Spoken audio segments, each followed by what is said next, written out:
Are your camera settings holding you back?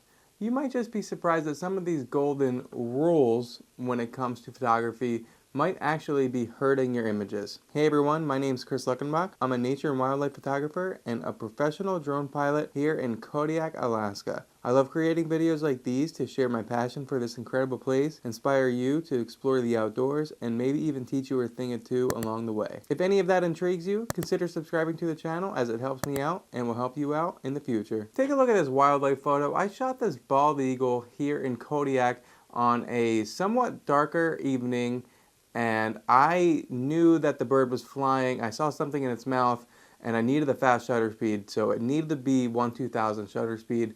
I didn't want the bird to be blurry, and I had to use 16,000 ISO, courtesy of this Canon RF 100-500, which has a 7.1 aperture. Now, 16,000 ISO, you must be thinking, oh, that photo must suck. Well, I think it looks pretty good for 16,000 ISO. I saw that the eagle had a dead bunny in its mouth, and I had some really cool moments with that eagle, and it wouldn't have been possible without being able to shoot in high ISO moments. If you have one of these modern day cameras, mirrorless cameras, whether you have Canon, which I have, Nikon, Sony, most of the new mirrorless cameras, you can really push the ISO limits, especially on the full frame cameras, the crop sensor cameras as well. So, I explained my bald eagle situation here, and if you guys know me, I shoot a lot of bears, and over the years of my wildlife photography, I've learned one major thing, and I honestly believe that shutter speed is the most important aspect of wildlife photography. Personally, I found a rule that I really love when it comes to wildlife photography, and that is setting your shutter speed for as fast as the animal can potentially move. So for bears, a lot of times they're just sitting around or they're just standing still, but they might pop up. And if you're shooting at 100 ISO, which everyone seems to think is the, best ISO, it's really not. But if you're shooting at 100 ISO and your shutter speed for that ISO has to be 1/100th, for example, well, if that bear jumps or does something, that 1/100th isn't going to do it. Your photos are going to be blurry. Image might not have any noise, but it's going to have a lot of motion blur, and you're not even going to want to post that. Whereas if you were shooting at 1/1000th of a second and 1000 ISO, or 1/2000th of a second and 2000 ISO, well, you're going to have a little bit more noise in your image, but you're going to capture some stunning features that bear can do and provide for you. So set your shutter speed for the animal's fastest movement, like for puffins. Sometimes they're just perched up and you can shoot them really low at maybe even 1/50th of a second if they're not doing anything.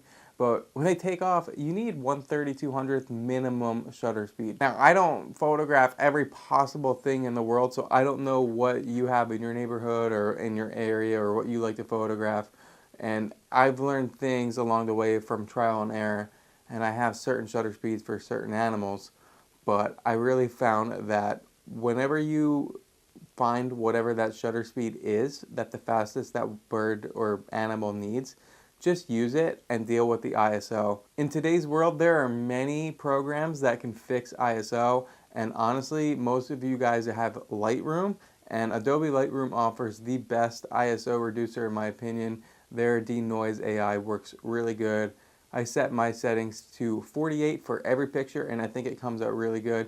It doesn't really degrade any sharpness, and it reduces most of the noise, even in extreme ISO situations. So you're not a wildlife photographer, you're a landscape photographer. Well, 100 ISO is the golden rule, right? You have to use 100 ISO. Well, that's actually not true. Did you know that most of these cameras have dual ISOs? For example, the R5 Mark II here has a base ISO of 100 and 500. So if you're shooting something in the dusk and you're at 100 ISO, you can bump your ISO to 500. You're going to have the same noise in the image, which is pretty much none, and you're going to have that much more shutter speed movement. Now, for landscape, I really like to use a tripod for things such as water and anything that's really moving, and sometimes it's nice to like blur the clouds if the clouds are moving pretty fast. But other than that, I've shot tons of landscapes handheld with no tripod just by raising the ISO just a little bit. Sometimes I even shoot a landscape at 1/2000th of a second. That might get me shot on YouTube, but it's the truth. And I've never had anyone comment and say, wow, I see a lot of noise in that picture. It's just something to think about and focus on next time. You might be fiddling around with a tripod and you missed a whole sunset or something. It just went away like that. Next time, try it out. If you don't think you need a tripod for long exposures like water and moving clouds or whatever. The big takeaway I want you guys to get from this video is I just want you to experiment with your camera settings, explore higher ISO options. It's not going to kill you.